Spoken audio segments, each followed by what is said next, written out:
Há 700 anos antes da vinda de Cristo, ou seja, antes de Deus se materializar, se vestir de carne, o nosso irmão querido e amado, o profeta Isaías, profetizou a respeito da glória da nova Jerusalém.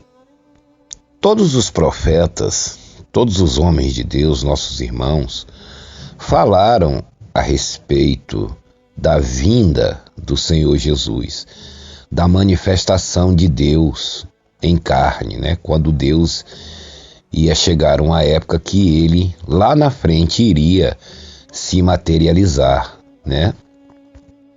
Mas o profeta Isaías é um dos profetas que começou justamente a anunciar a graça de Deus, né? Ali, a partir de Isaías, Deus começa a pré-anunciar a sua graça, né? Com mais força, apesar que ele vem desde Abraão, né? Anunciando a sua graça, né?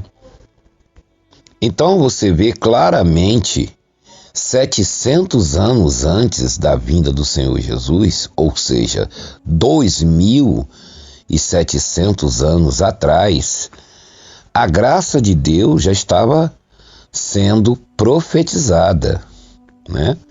Então o Espírito de Deus, através do profeta Isaías, já nos anunciando a graça de Deus e deixando tudo bem claro.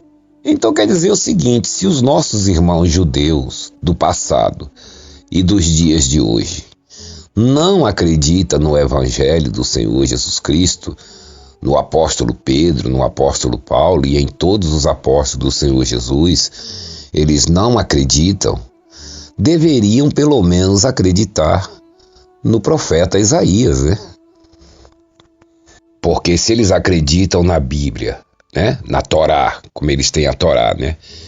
Eles dizem que crê só no Velho Testamento, tal, né? Tem a Torá, aquele cuidado, aquela coisa. Eles deveriam acreditar nos escritos do profeta Isaías, né? Só falta agora chamar o profeta Isaías também de mentiroso, o próprio profeta dele. O Senhor Jesus falava a respeito disso. O Senhor Jesus dizia: Moisés falou de mim, profetizou a meu respeito. Agora, se vocês não creem nem nos escritos dele, então em quem vocês creem?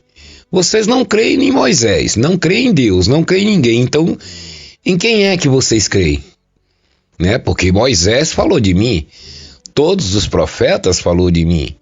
Né? Inclusive, uma vez que ele entrou no templo, ele abriu o livro, né, a Torá do profeta Isaías, no capítulo 61, leu, e depois que ele leu, ele fechou e disse: hoje se cumpriu em mim as escrituras, né? Essas escrituras. E eles ficaram tudo com raiva. Inclusive, eles só deixaram o Senhor Jesus ler aquela Torá, né? Porque o Senhor Jesus era judeu, né? Eles permitiram, né? Porque via que Jesus tinha moral com o povo, né? Então eles permitiram o Senhor Jesus ler aquela Torá, porque ninguém podia ler aquilo, né? Só o sumo sacerdote, né, tal. Eles até convidaram o Senhor Jesus para ler alguma coisa a respeito da Bíblia, talvez para poder ver como é que ele interpretava, também para ganhar moral com o povo. Como quem diz assim: ali, ó, nós chamamos ele para ler a Torá no templo, nós não estamos contra ele, né? Tudo malandro. E também porque era a Torá, não era as palavras do Senhor Jesus. A partir do momento que o Senhor Jesus lesse a Torá, ele teria que fazer uma explanação em cima daquilo ali. Era isso que eles estavam querendo, né? Mas se o Senhor Jesus não lesse nada e fosse ali falar a mensagem dele, né? Eles não iam permitir. Eles chamaram Jesus para fazer uma leitura, não para pregar a própria palavra dele, os ensinamentos que ele ensinava lá fora, no meio do povão. Não. Você está aqui, nós vamos lhe dar a oportunidade, né, para você ler aqui a Torá, coisa que só quem fazia era o sumo sacerdote, né? E na verdade o sumo sacerdote estava ali mesmo, que era ele, em carne e ossos, o bispo das nossas almas, né? O grande sacerdote real, o dono daquela própria Torá que estava ali, daquelas próprias palavras que ele havia dado séculos atrás ao profeta Isaías, né? Confirmando ali o próprio Deus em pessoa. Então, aqui no profeta Isaías, no capítulo 61, aliás, 60, no capítulo 60, versículo 1, ele fala, Isaías profetizando, falando a respeito da glória de Jerusalém, da nova Jerusalém, né? Tá deixando bem claro o subtítulo, Nova Jerusalém, não a velha, não essa que está aqui, que você pega o avião, vai aí em Tel Aviv. Ele está falando da nova. Qual que é a nova Jerusalém? A nova Jerusalém é a Jerusalém espiritual. Ou existem duas Jerusalém? Não existe, né? Então, se ele está falando a nova, eles deveriam... Não é que Deus vai vir renovar aquela cidade ali, não. Está falando da nova, está falando da espiritual. Nessa nova Jerusalém espiritual, não vai habitar apenas os judeus, e sim todas as nações. Lá tem bastante espaço para habitar todo mundo. Não é à toa que o Senhor Jesus disse, na casa de meu pai tem muitas moradas. Se não tivesse, eu não diria. Tá vendo? E quando a gente lê os profetas falando, profetizando, aí os profetas no meio da profecia, eles escrevem falando do Líbano, dos cedros, das árvores, né? Das ovelhas que não sei o quê. Você tem que entender que o profeta está profetizando, ao mesmo tempo que ele está falando de coisas físicas, ele está falando de coisas espirituais, ele está usando parábolas, eles usavam coisas que o povo conhecia e escreviam e colocavam no meio das escrituras, né? Por exemplo, os carneiros ou as ovelhas saltarão sobre os montes. Ele não está falando de ovelha, o animal pulando sobre o monte. Ele está falando de coisas espirituais, né? Da alegria, né? Do povo de Deus, da liberdade. Ele está falando. Então as pessoas, às vezes, os cedros do Líbano florescerão, os desertos se encherão de águas. Aí as pessoas ficam pensando que é água, né? Que ele está falando de água. Está falando de árvores. Não, eles faziam as profecias desse tipo, assim que vinha para eles. Ao mesmo tempo que eles estão falando uma coisa espiritual, eles estão usando coisas, né, que o povão conhecia naquela época, né? E aqui ele fala da Nova Jerusalém, esse lugar aonde todos nós iremos morar, que é chamado também a nossa pátria. O apóstolo Paulo dizia, irmãos, a nossa pátria está nos céus. É essa, Jerusalém, o paraíso. Lembra que o Senhor Jesus disse para o ladrão? Hoje mesmo tu estarás comigo no paraíso. Poderia dizer também, hoje mesmo tu estarás comigo não aqui nessa Jerusalém, mas na nova Jerusalém. O ladrão devia até perguntar, mas existe outra Jerusalém? Nova existe, meu filho.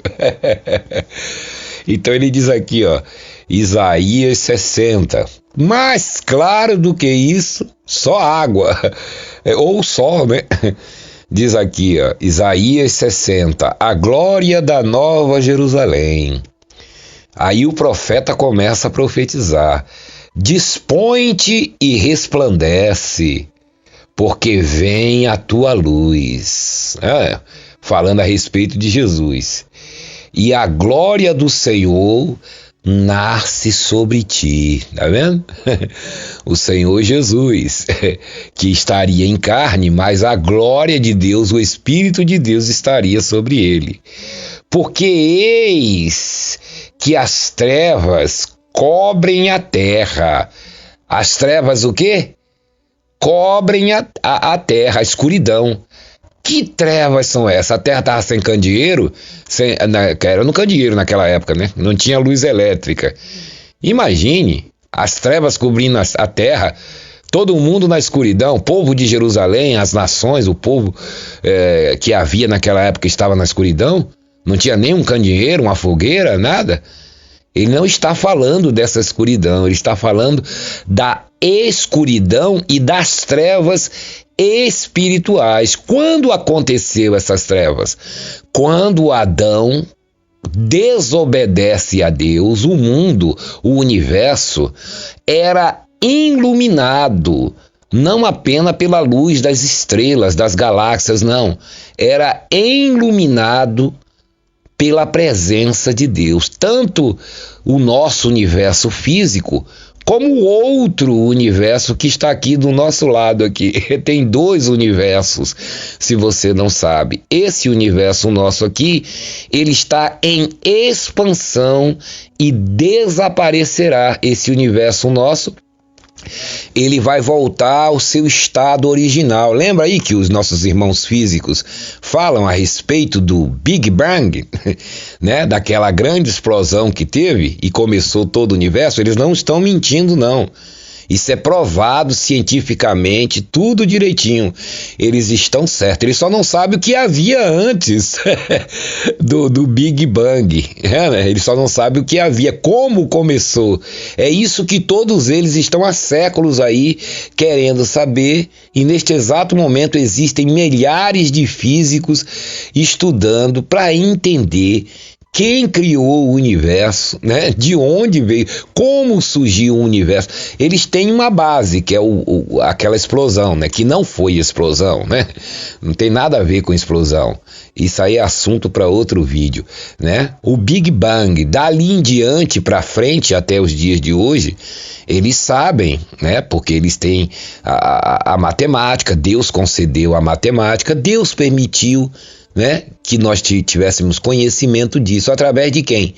Através de um dom chamado ciência que Deus concedeu aos nossos irmãos físicos. Por isso que você tem que respeitar a física.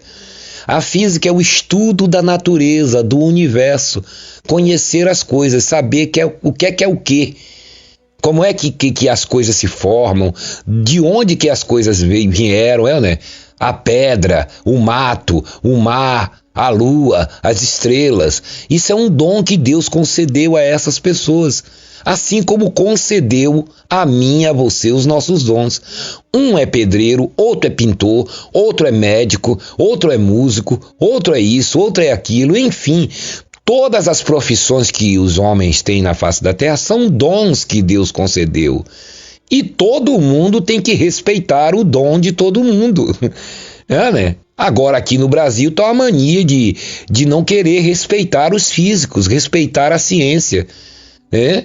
Que agora ninguém respeita mais os físicos, a ciência, não respeita os médicos, não respeita mais nada, não respeita aquilo, o dom que Deus concedeu a essas pessoas. Né? Agora o político agora é médico também, é médico, é isso, é aquilo. Agora os políticos é que são tudo. Então, negacionistas, negando, né? Tem até uns aí que dizem que a Terra é quadrada, é plana. Quer dizer, um bando de loucura, né? Então, quer dizer, essas trevas aqui é justamente isso. Porque o universo, o mundo era iluminado. O nosso universo, o nosso mundo era iluminado. A presença de Deus habitava nos dois universos. Porque Deus criou dois universos, né? Esse aqui já é pequenininho, né? Para não dizer, só a nossa terra aqui, só a nossa terra que é um grão de arroz, você vê o tamanho que é ela. Imagine o universo inteiro. Pois é, Deus criou dois universos. O outro universo, onde nós iremos habitar após sair da Terra, após deixar esse corpo físico, é essa Nova Jerusalém. Essa Nova Jerusalém é esse outro universo. Irmão, mas será que isso existe? Você veja que tem, não todos os físicos, mas tem uma comunidade física aí que eles trabalham com isso. Eles sabem que tem, eles não têm como provar, mas eles estão aí, né? Chegando lá. Sabem que tem outra coisa depois do nosso universo. Essa outra coisa é simples.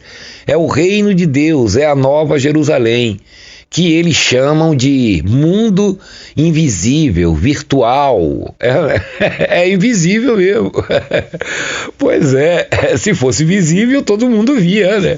Saberia distinguir. Mas é semelhante ao nosso, é um espelho do nosso. O universo invisível é semelhante a esse aqui. Esse aqui, na verdade, é uma cópia. O nosso aqui é uma cópia. Tudo que tem no nosso universo existe no outro, não desta maneira física. As coisas são exatamente iguais. Por isso que existe matéria e antimatéria, né? Existem partículas e antipartículas. Existem partículas físicas, né?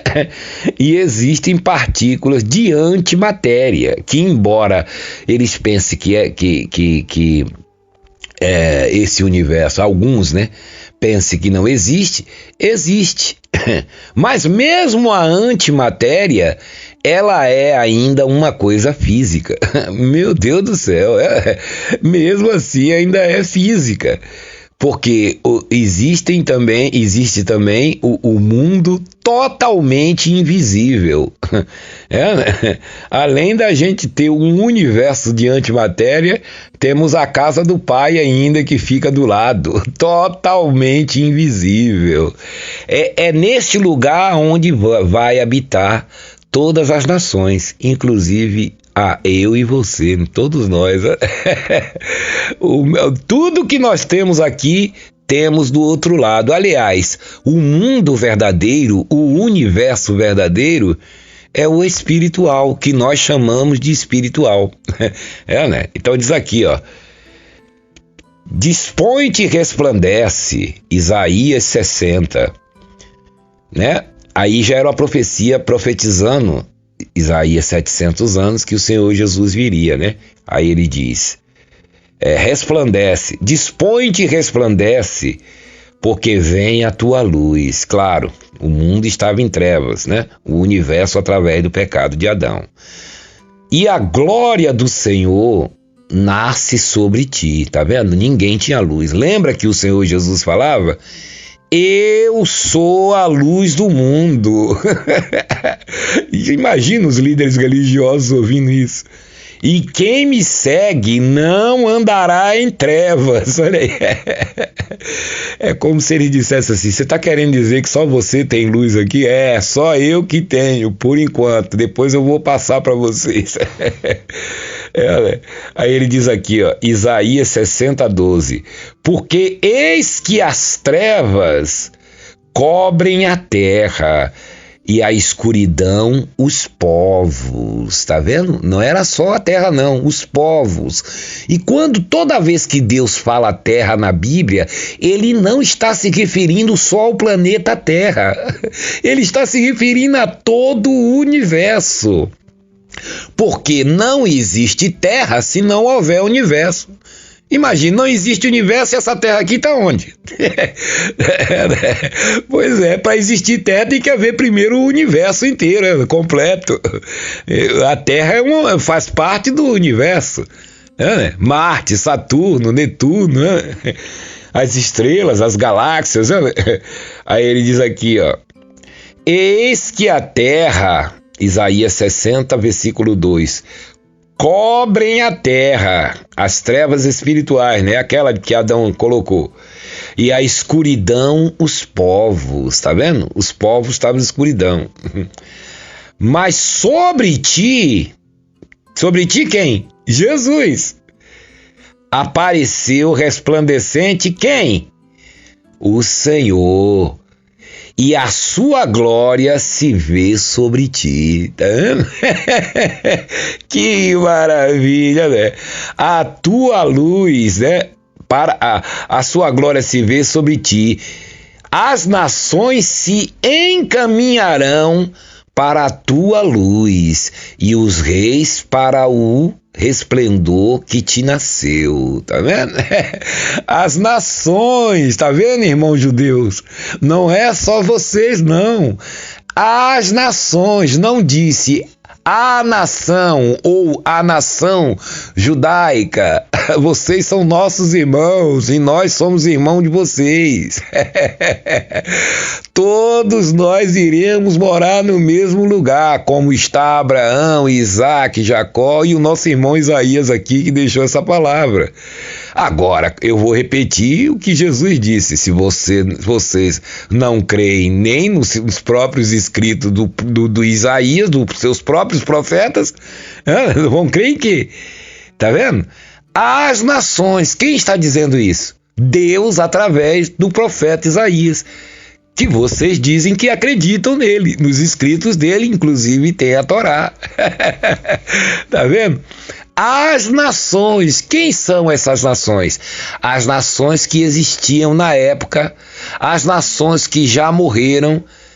Essa nação brasileira, americano, inglês, francês, as nações, o quê? Se encaminharão para ele. Ele quem? Esse ele aí quem é? Jesus. Aí ele diz aqui, ó: levanta em redor os olhos e vê. Todos estes se ajuntam e vêm ter contigo. Quer dizer, as nações iam se juntar e ia ter com Jesus. E vêm ter contigo. Teus filhos chegam de longe, tá vendo? E tuas filhas são trazidas nos braços. Tá vendo? Ele profetizando. O povo, né? Todos os povos do mundo. Então o verás e serás radiante. Deus vendo, né? O povo dele. Então os verá e serás radiante. De alegria o teu coração. Tá vendo? Estremecerá. E se deleitará de alegria, ou seja, de júbilo, né? Porque a abundância do mar se tornará a ti. E as riquezas das nações virão a ter contigo. As riquezas, a abundância, tá vendo que ele está usando coisas?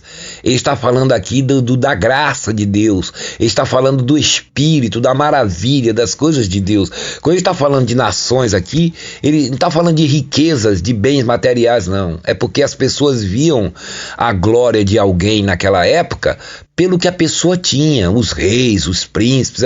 Então o profeta usa todos esses símbolos aqui para dizer o tamanho da glória de Deus, né? Então ele diz aqui, ó, Isaías 65: então o verás e serás radiante de alegria o teu coração serás radiante de alegria, o teu coração estremecerá e se deleitará de júbilo, porque a abundância do mar, tá vendo? O Espírito, se tornará a ti, e as riquezas das nações virão a ter contigo. A multidão de camelos te cobrirá, tá vendo? Como é que uma pessoa vai cobrir alguém de camelo? Com camelos. Ele tá falando de outra coisa, tá vendo? A multidão de camelos te cobrirá. Camelos te cobrirá. Os adromentários, que é camelo também, né? De Mídian e de Efá.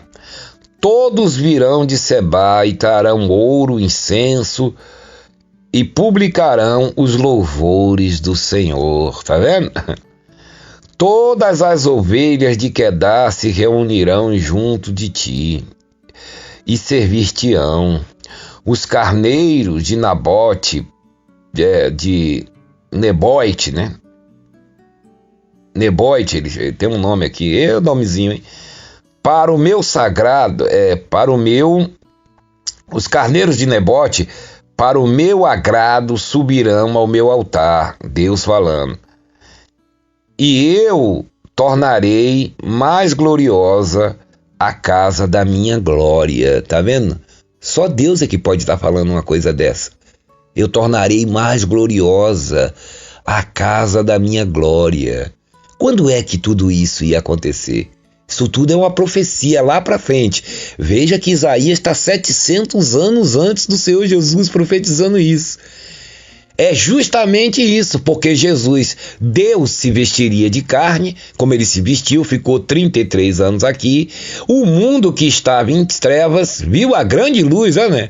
A terra que estava em trevas viu a grande luz. Lembra dos anjos, quando ele nasceu? Glória a Deus nas maiores alturas e Pai na terra aos homens que Ele ama. Quando Jesus vai à cruz, diz o quê? E está consumado, e ali explode a luz sobre todo o universo, sobre toda a terra. Jesus, sabe o que Jesus fez? O Big Bang espiritual. O Big Bang, os nossos irmãos físicos nos dizem que saiu de um pontinho, né? O universo nasceu de um ponto, aonde estava ali aquela força, aquela coisa densa, e de repente explodiu aquela luz. O Senhor Jesus é o Big Bang do nosso espírito. Explodiu e iluminou de novo aquilo que Adão tinha apagado. A luz de Deus, tá vendo? E será gloriosa a minha casa, a minha glória. Isaías 60, versículo 8. Quem são estes que vêm voando como nuvens e como pombas ao seu pombal? Quem? Somos nós, né? O povo de Deus, tá vendo? Certamente as terras do mar, lá era a terra do mar mesmo, lá até lembra que Jesus ia para o mar da Galileia? Certamente as terras do mar me aguardarão, tá vendo? O povo tá aguardando, espiritualmente nem sabia. Virão primeiro os navios de Tarses para trazer os teus filhos de longe, e com eles a sua prata e o seu ouro, tá vendo? Tudo símbolo, para a santificação do nome do Senhor, teu Deus, e do Santo de Israel, porque ele te glorificou, tá vendo? A Jesus, porque ele te glorificou. Estrangeiros edificarão os teus muros. Quem são esses estrangeiros, hein? Quem será, hein? Edificarão o quê? Os seus muros, tá vendo? Nós que somos estrangeiros, que estamos anunciando a graça. Quem não nasce em Israel, segundo a carne judeu, era considerado o quê? Estrangeiro, gentil quer dizer estrangeiro. Eles reconstruirão, porque os judeus não estão reconstruindo nada. Ele não está falando de muro, de parede. O que eles estão reconstruindo? Nada. Eles continuam debaixo da lei. Nós não. Nós estamos anunciando a nova aliança no sangue de Jesus, a graça de Deus. Estamos levando a graça de Deus para que vidas, espíritos, pessoas que estão aí no sistema, fazendo votos, campanhas, correntes, sacrifícios, pessoas que estão escravas das religiões, despertem para a graça de Deus, abram os olhos e tenham as suas vidas reconstruídas. Tá aqui, ó. Eles, Isaías, Isaías 60, versículo 10. Estrangeiros edificarão os teus muros. Não é judeus edificarão os teus muros. O único muro que os judeus querem edificar é aquele templo lá de Salomão, lá, que eles ficam lá no muro da lamentação batendo a cabeça. Eles querem edificar esse aí, né? Estrangeiros edificarão os seus muros, né? E te servirão, porque no meu furor te castiguei, tá vendo? Quando Adão pecou, o pecado passou para todos os homens, tá vendo? No furor, na ira de Deus. No meu furor te castiguei, mas na minha lei, não, mas na minha graça tive misericórdia de ti. Tá vendo? Que maravilha! É minha graça. Veja bem, isso aqui é Velho Testamento, é Deus falando da graça dele, já profetizando a graça. Mas na minha graça tive misericórdia de ti. Lembra lá o que o apóstolo Paulo dizia? Pela graça sois salvos, mediante a fé. Isso não vem de vós, é dom de Deus. Se cumpriu ou não se cumpriu? Veja que um está falando há 700 anos antes do apóstolo Paulo, e o apóstolo Paulo lá na frente profetizando, o mesmo Deus através do apóstolo Paulo falando, confirmando a própria palavra dele. Isaías 60:11. As tuas portas estarão abertas de contínuo, nem de dia nem de noite se fecharão as portas do céu, o paraíso, tá vendo? Porque as portas de Jerusalém, os portões viviam fechados, com medo dos inimigos. Está vendo que ele não está falando de Jerusalém física, essa aqui? As tuas portas, né? Isaías 10, versículo 11. Isaías 60, versículo 11. As tuas portas estarão abertas de contínuo, nem de dia nem de noite. Olha aí, nem de noite. Qual é a cidade que fica aberta as portas com tanto inimigo? É só no céu, né? Nem de dia nem de noite se fecharão, para que sejam trazidas as riquezas das nações, e conduzidos com elas os teus reis, porque as nações e os reinos que não servirem perecerão. Sim, essas nações serão de todos assoladas. E por aí vai, você pode ler o resto e você vai ver que tudo isso aqui é justamente falando da graça de Deus, do amor e da graça de Deus. O profeta Isaías, a partir do profeta Isaías, Deus ali já começa a pré-anunciar com mais força. Deus já vinha desde o começo do mundo, mas quando chega em Isaías, inclusive ele pede a paciência com o negócio de sacrifício, porque ele diz, já começa a dizer, sacrifício eu não quero. Não quero sacrifício de animal, de boi, de ovelha, de nada. Não quero mais sacrifício. Deus ali já está enfadado de tanta hipocrisia, de tanta mentira, né? De tanta hipocrisia dos líderes religiosos, do povo, sacrificando para ele, né? Tentando comprar ele com sacrifício, fazer barganha, oferecendo animal ao Senhor, cantando, né?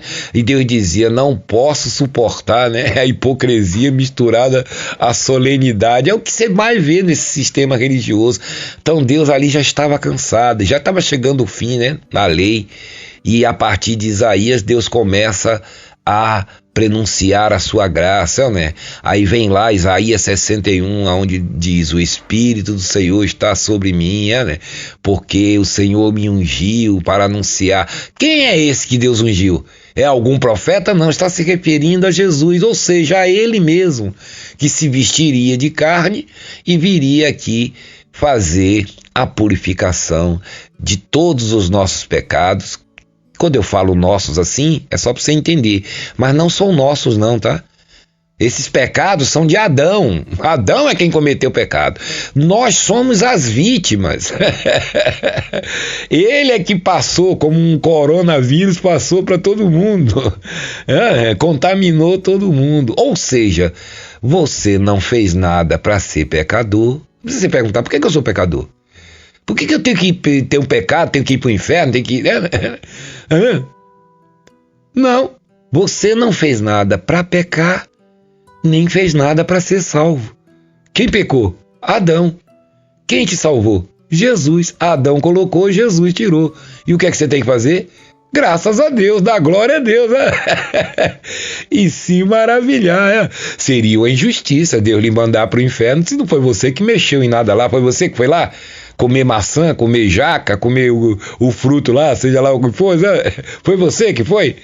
Não. Então como é que o sujeito comete um erro e você que paga? É a mesma coisa da pessoa cometer um homicídio e eu que ser preso no lugar dele. Você, eu, uma pessoa inocente ser presa. Isso é uma injustiça. Aí Deus diz, pois é, não é injustiça isso? Aí você fala, é Deus. Ele fala, pois é, eu estou aqui para corrigir essa injustiça. Vocês não podem ir para o inferno, para lugar nenhum, se existisse inferno. Por causa do erro de Adão. Quem criou Adão? Eu. Então o Senhor é responsável por ele. Pois é, por isso mesmo que eu estou aqui. Se ele cometeu a falha, não é justo que vocês paguem o erro dele. Tá vendo? Então essa história que o cristão vai para o inferno, que o diabo vai levar uma pessoa para o inferno, por que eu tenho que ir para o inferno? Porque você é pecador, mas eu não cometi nada. Como é que eu vou para o inferno? Quem cometeu? Adão. Adão passou pecado para mim e passou, mas Jesus tirou. Não, mas os líderes religiosos só acreditam em Adão. Não, Adão não. Adão fez a obra perfeita, desgraçou todo mundo. Mas peraí, irmão, mas veio outro há 2000 anos atrás e tirou. Não, esse aí não é bem assim, não. Você tem que fazer voto, sacrifício, campanha, penitência, virar religioso, ficar dentro das religiões, servir os líderes religiosos. Depois que você fizer tudo isso, enriquecer eles, votar nos candidatos deles, fazer tudo o que eles quiserem, aí quem sabe você será perdoado, limpo e salvo e vai morar com Deus. Inclusive você tem que pagar o seu terreno lá no céu, tá? Então, povo de Deus, abençoados e abençoadas, filhos e filhas de Deus, abra os seus olhos e venha para o amor e para a graça de Deus. Se você gostou desse vídeo, dê aí o seu like, se inscreva no canal e compartilhe esse vídeo, tá? Para os seus amigos, para os seus familiares. Se inscreva no nosso canal aqui no YouTube, Alfredo Magalhães, Mensageiro da Graça, e nos acompanhe também pelo Facebook. Grande abraço a todos e até a próxima.